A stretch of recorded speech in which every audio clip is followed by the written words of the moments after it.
নমস্কার বন্ধুরা, সুপ্রিয়া কিচেনে আপনাদের স্বাগত। আমি আবার ফিরে এসেছি আমার রান্নাঘরে। আর আমি অনেক দিন ভিডিও দেখাতে পারিনি, তাই আজকের আমি একটা রেসিপি নিয়ে এসেছি বন্ধুরা। দই পটল আমার মতন করে আমি বানাবো। চলুন দেখা যাক কিভাবে বানানো যায় রেসিপিটা। বন্ধুরা, আমরা এখন পটলগুলো ছাড়িয়ে নেব। এই যে এইভাবে পুরোটা ছাড়াবো না, একটা একটা একটা অংশ রাখবো, সবুজ খোসাটা থাকবে এর গায়ে। এইভাবে সব পটলগুলোকে আমরা ছাড়িয়ে নেব।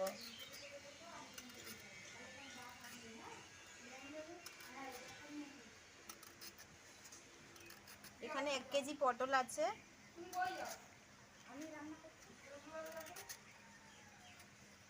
আর এই খোসাটা একটু থাকলে খেতেও ভালো হয়, খুব সুন্দর গন্ধও হয়।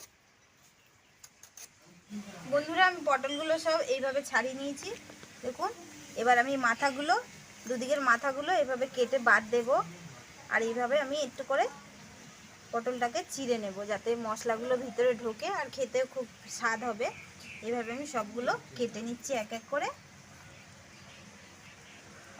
আর আমি এদিকে উনুন জ্বালিয়ে দিয়েছি, কড়াইটা আমি বসিয়ে দিয়েছি। কড়াইটা গরম হলে আমি তেল দিয়ে দেব। আমি ততক্ষণে পটলটা আমি কেটে নেব। বন্ধুরা, আমি পটলটা সব এইভাবে কেটে নিয়েছি। আর এখানে আমি তেল নিয়েছি, সর্ষের তেল। এখানে কাজু নিয়েছি, গোটা গরম মশলা নিয়েছি, আদা নিয়েছি, চিনি নিয়েছি, জিরে গুঁড়ো নিয়েছি, এখানে লবণ নিয়েছি, লঙ্কার গুঁড়ো নিয়েছি, হলুদ গুঁড়ো নিয়েছি, জিরে নিয়েছি, এখানে কয়েকটা আমি কাঁচা লঙ্কা নিয়েছি। আমি এখন কড়াইটা গরম হয়ে গেছে, আমি এখন তেলটা দিয়ে দিচ্ছি।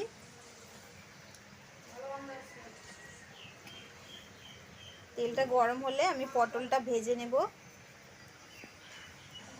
বন্ধুরা, তেলটা গরম হয়ে গেছে, আমি এখন পটলগুলো এক এক করে দিয়ে ভেজে নেব।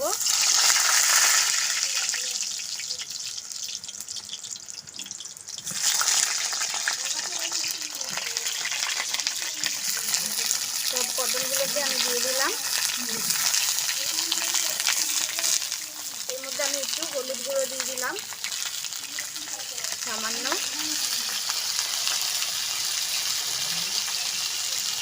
আমি লবণ গুঁড়ো দিয়ে দিলাম। আমি এটাকে নাড়াচাড়া করে নেব, হালকা করে আমি এটাকে ভেজে নেব পটলগুলোকে।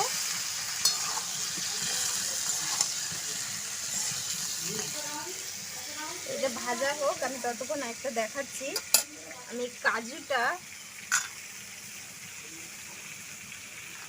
কাজু, আদা আর কাঁচা লঙ্কা আমি নিয়ে নিলাম একসাথে। এটা আমি জল দিয়ে খানিকক্ষণ ভিজিয়ে রাখবো।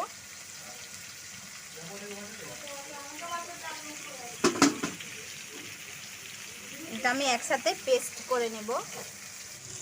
বন্ধুরা, আমি পটলটাকে একটু উল্টিয়ে দিচ্ছি। এই যে দেখুন, একদিক ভাজা হয়ে গেছে, আর একদিক ভাজা হবে। এরকম হালকা করে আমি ভেজে নেব সব পটলগুলোকে।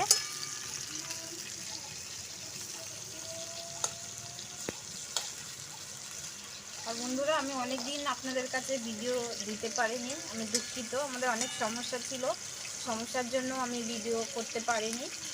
তাই আজকে আমি রেসিপিটা নিয়ে আসলাম। আপনারা দেখতে থাকুন, আমার মতন করে আমি বানাচ্ছি রেসিপিটা। অবশ্যই ভালো লাগবে, আপনারা করে খেয়ে দেখবেন এই রেসিপিটি। আর আমি এখানে সামান্য জল নিয়ে নিচ্ছি বাটির মধ্যে। সামান্য জল নিলাম। এর মধ্যে আমি 1 চামচ জিরে গুঁড়ো নিলাম, 1 চামচ লঙ্কার গুঁড়ো নিলাম,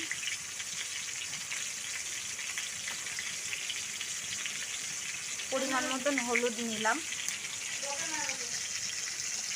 1 চামচ ধনে গুঁড়ো নিলাম, ধনে গুঁড়ো 1 চামচ দিয়ে দিলাম। এদিকে আমি খানিকক্ষণ ভিজিয়ে রাখবো।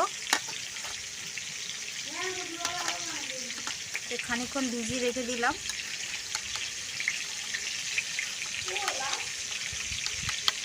বন্ধুরা, পটলটা ভাজা হতে হতে আমি এগুলো একসাথে মিক্স করে বেটে নেব মিক্সিতে। কি কি আছে? এর মধ্যে কাজু, কাঁচা লঙ্কা আর আদা দিয়েছি, আপনাদের দেখিয়েছি। এটা আমি সামান্য একটু জল অ্যাড করছি এর মধ্যে, দিয়ে এটাকে আমি এখন বেটে নেব। বন্ধুরা, আমি এটাকে বেটে নিয়েছি হাফ। আর এখানে 100 গ্রাম টক দই আছে, আমি টক দইটাকে এর মধ্যে মিক্স করে দিচ্ছি, দিয়ে আরেকবার আমি ফাটিয়ে নেব।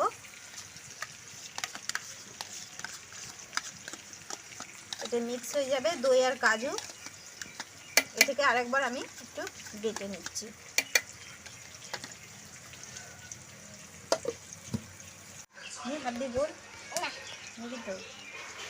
আমার পাশের বাড়ি পুচকি হচ্ছে কি এসছে মামার বাড়িতে, তাই আমার কাছে থাকে সারাক্ষণ, এখানে বসে থাকে, খেলা করে। তাই দইটা নিলাম, বলছে দিদি এর মধ্যে একটু জল দাও, ওটা গুলে খাবে। তাই জল দিয়েছি, ওটা গুলে নিচ্ছে, ওটাকে এখন খাবে। আমি গুলিয়ে দেবো? ওরে বাবারে, কেন তুই পারিস না? তুই পারিস। এটার মধ্যে কি লবণ দেবো একটু?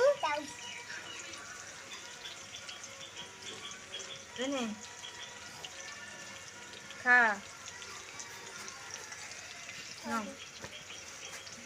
পটলটা রেডি হয়ে গেছে, আমি পটলটা তুলে নিচ্ছি এখন।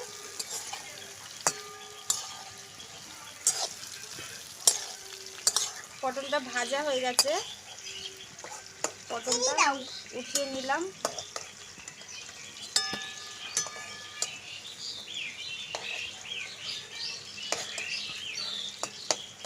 এরকম হালকা করে ভাজতে হবে, খুব কড়া ভাজা হবে না।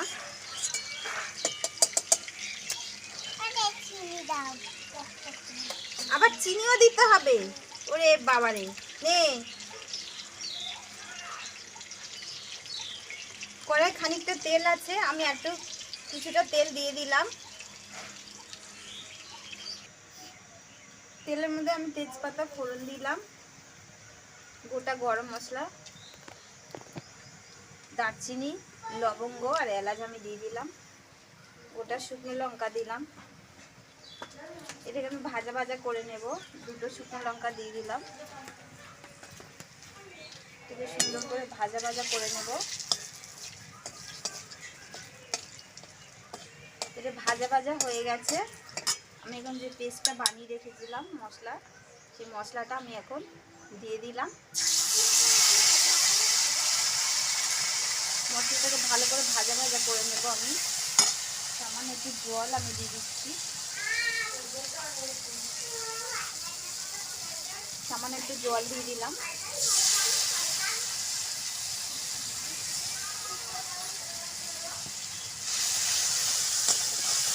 ভালো করে ভাজা ভাজা করে নিতে হবে মশলাটাকে, এটা কাঁচা গন্ধ না ছাড়ে।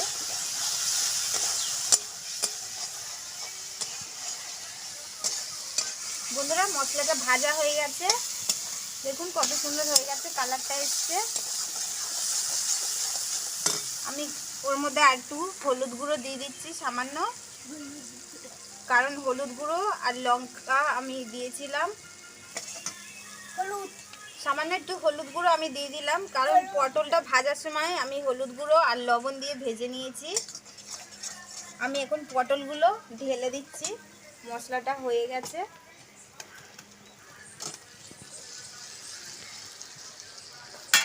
পটলটা ভালো করে নাড়াচাড়া মাখা মাখা করে নেব, মশলাটা যাতে গায়ে, পটলের গায়ে লেগে যায়।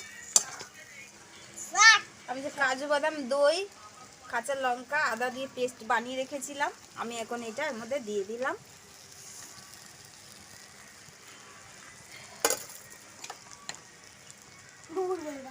স্বাদ মতন লবণ দিয়ে দিলাম।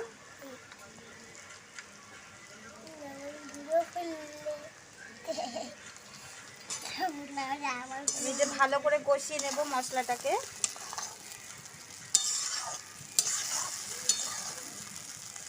আর এটা খেতে খুবই টেস্টি হয়, খুবই স্বাদ হয়। একবার অবশ্যই বানিয়ে খেয়ে দেখবেন বন্ধুরা, বারবার খেতে মন হবে। দই পটলটা এমন একটা রেসিপি, সবারই খুব পছন্দ হবে এই রেসিপিটা। আমরা তো খুব ভালো খাই, খুব ভালো লাগে খেতে। 1 চামচ আমি চিনি দিয়ে দিলাম।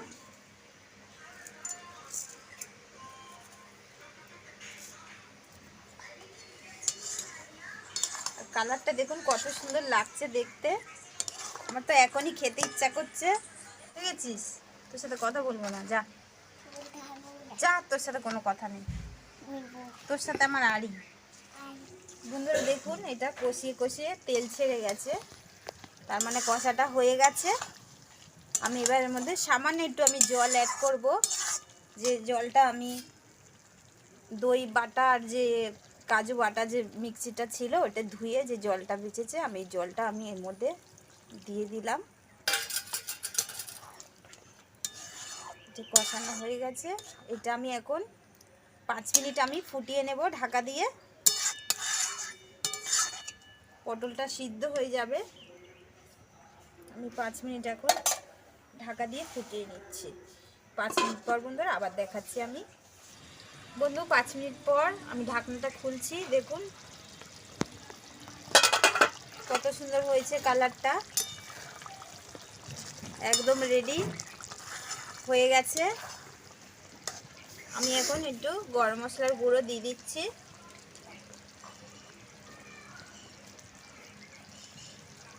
গরম মশলার গুঁড়ো দিলাম। এবার 1 চামচ আমি ঘি দিয়ে দেব। খেতে খুব টেস্ট হয় আর খুব স্বাদও হয়। 1 চামচ আমি ঘি দিয়ে দিলাম।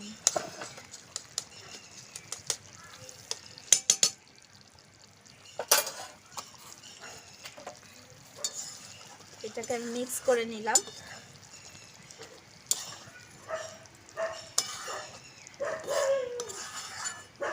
আর এটা কম খরচে বন্ধুরা, খুবই সহজ বানানো, সামান্য খরচ, অল্প খরচে রেসিপিটা খুবই ভালো, আপনারা অবশ্যই বানাবেন।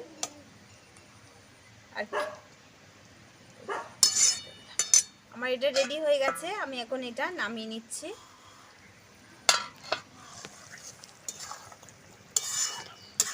বন্ধুরা আমি এখন এটা নামিয়ে নিচ্ছি, একদম রেডি হয়েছে আর খেতে খুব টেস্টি, খুব স্বাদ হয় বন্ধুরা, অবশ্যই ট্রাই করবেন।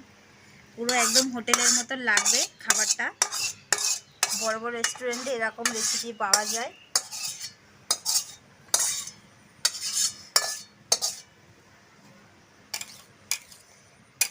এগুলো রুটির সাথে খাওয়া যায়, পরোটার সাথে খাওয়া যায়, ভাতের সাথে তো খাই। আর খেয়ে দেখবেন, এটা খুবই দারুণ লাগে খেতে, এটা অবশ্যই বানাবেন আপনারা। আর আমার এই রেসিপিটা আপনারা দেখবেন বন্ধুরা, আমার চ্যানেলটাকে আপনারা সাবস্ক্রাইব করবেন, লাইক করবেন, আমার সঙ্গে থাকবেন বন্ধুরা, আমার পাশে থাকবেন, আমাকে সাহায্য করবেন বন্ধুরা। আপনাদের কাছে যেন আমরা প্রত্যেক দিন নতুন নতুন রেসিপি আপনাদের দেখাতে পারি বন্ধুরা। বন্ধুরা আমার এই রেসিপিটা অবশ্যই দেখবেন, আর দেখার জন্যই আপনাদের অসংখ্য ধন্যবাদ জানাই বন্ধুরা।